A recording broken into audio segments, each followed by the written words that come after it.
নমস্কাৰ ছাত্ৰ-ছাত্ৰীসকল, স্বাগতম জনাইছোঁ আছাম টিচি ইউটিউব চেনেললৈ। মই যে তোমালোকৰ মাজলৈ লৈছোঁ ক্লাছ 5ৰ অসমীয়াৰ লেচন 2 পক্ষী আৰু মানুহৰ কুৱেশ্যন আনচাৰখিনি সকলোৱে ভালদৰে শুনি যাব আৰু যদি মোৰ চেনেলটো ছাবস্ক্ৰাইব কৰি থাকিব যাতে আগলৈ এনেকুৱা ধৰণৰ ভিডিঅ' পাই থাকে। মই তোমালোকক সহায় কৰাৰ কাৰণে বহুতখিনি কষ্ট কৰিছোঁ। সকলোৱে যাতে চেনেলটো অতি সোনকালে গ্ৰ' হোৱাত সহায় কৰে তাৰ আশা কৰিলোঁ আৰু চেনেলটো যাতে অতি সোনকালে এটা বহুখিনি ছাবস্ক্ৰাইবাৰ কৰিব পাৰোঁ, সকলোৱে আগুৱাই নিব তাৰে আশা কৰিলোঁ। উত্তৰ দিয়া ক। সৰ্বধনু কেনেকুৱা প্ৰকৃতিৰ ৰজা আছিল? উত্তৰটো হ'ব সৰ্বধনু চিকাৰ প্ৰিয় প্ৰকৃতিৰ ৰজা আছিল। খ নম্বৰ, সৰ্বধনু ৰজাৰ প্ৰিয় খাদ্য কি আছিল? উত্তৰ, সৰ্বধনু ৰজাৰ প্ৰিয় খাদ্য চৰাই মঙহ আছিল। গ নম্বৰ, সাধুটোত মানুহৰ উপকাৰী প্ৰাণী বুলি কাক কোৱা হৈছে? উত্তৰ, সাধুটোত মানুহৰ উপকাৰী প্ৰাণী বুলি চৰাই চিৰিকটি কোৱা হৈছে। খ নম্বৰ, মধুকৰে বিয়া কৰোৱা ছোৱালীজনীৰ নাম কি? উত্তৰ, মধুকৰে বিয়া কৰোৱা ছোৱালীজনীৰ নাম মাধৱী। ঙ নম্বৰ, মধুকৰে ৰজাক ৰাইজৰ মংগলৰ বাবে কি কৰিবলৈ উপদেশ দিছিল? উত্তৰ, মধুকৰে ৰজাক ৰাইজৰ মংগলৰ বাবে চৰাই চিকাৰ নকৰিবলৈ উপদেশ দিছিল। প্ৰশ্ন, কোনে কাক কেতিয়া আৰু কিয় কৈছিল বহলাই লিখা।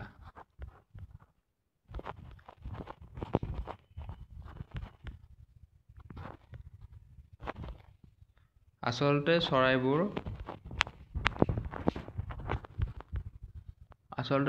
খেতিয়কৰ পৰা পৰম বন্ধু, গতিকে প্ৰজাৰ মংগলৰ বাবে আপুনি চৰাই চিকাৰ কৰিবলৈ এৰি দিয়ক।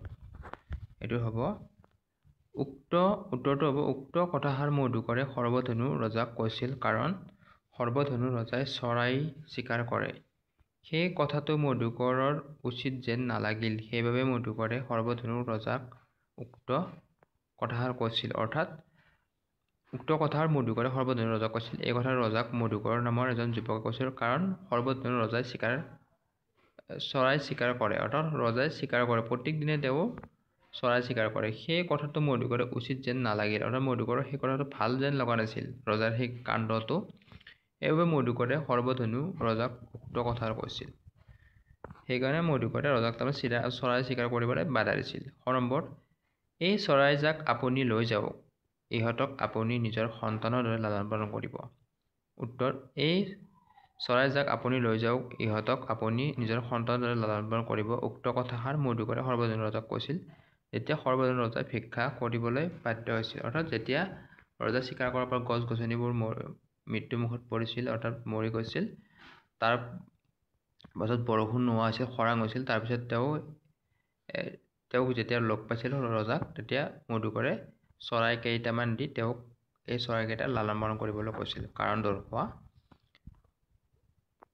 ক, সৰ্বধনু ৰজাৰ ৰাজ্যত কিয় বৰষুণ নোহোৱা হ'ল? উত্তৰ, সৰ্বধনু ৰজাৰ ৰাজ্যত গছ গছনি পাত লতা আদি সকলোবোৰ শুকাই যোৱাৰ ফলত বৰষুণ নোহোৱা হ'ল। খ নম্বৰ, কীট পতংগৰ সংখ্যা বৃদ্ধিয়ে সৰ্বধনু ৰাজ্যত কি সমস্যাৰ সৃষ্টি কৰিলে? উত্তৰ, সৰ্বধনু ৰাজ্যত কীট পতংগৰ সংখ্যা বৃদ্ধি হোৱাত সেই অঞ্চলৰ পথাৰৰ শস্য কীট পতংগই খাই নিঃশেষ কৰিলে। গ নম্বৰ, মধুকৰে সৰ্বধনুক কেনেদৰে সহায় কৰিছিল? উত্তৰ, মধুকৰে নিজৰ ৰাজ্যৰ পৰা এজাক চৰাই দি সৰ্বধনু ৰজাৰ সহায় কৰিছিল।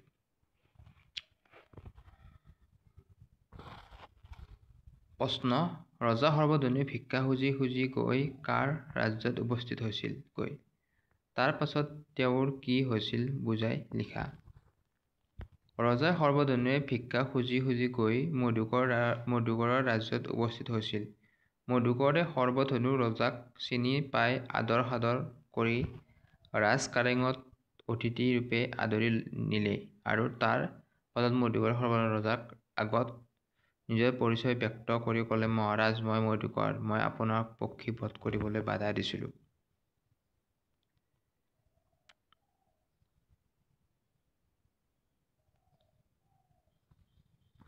অৰ্থাৎ যেতিয়া ৰজা সৰ্বধনুৱে ভিক্ষা খুজি গৈ মধুকৰৰ ৰাজ্যত উপস্থিত হৈছিল।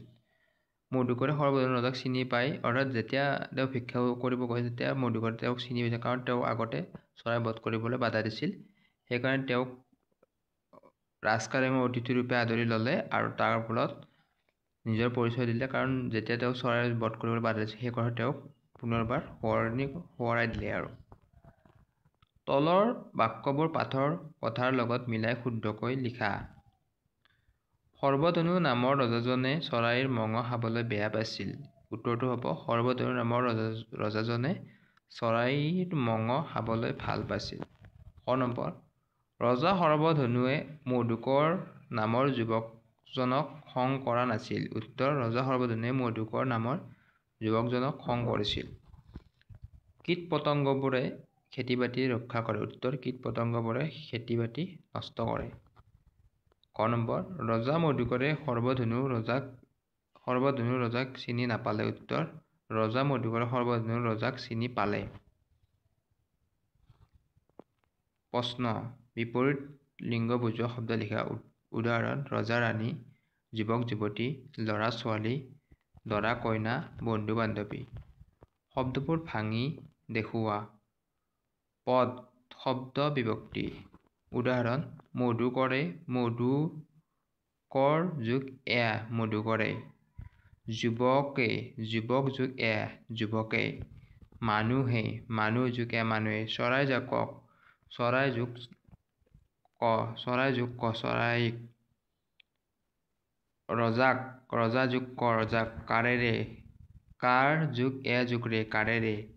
দেশলৈ, দেশ যোগ ল অলৈ দেশলৈ।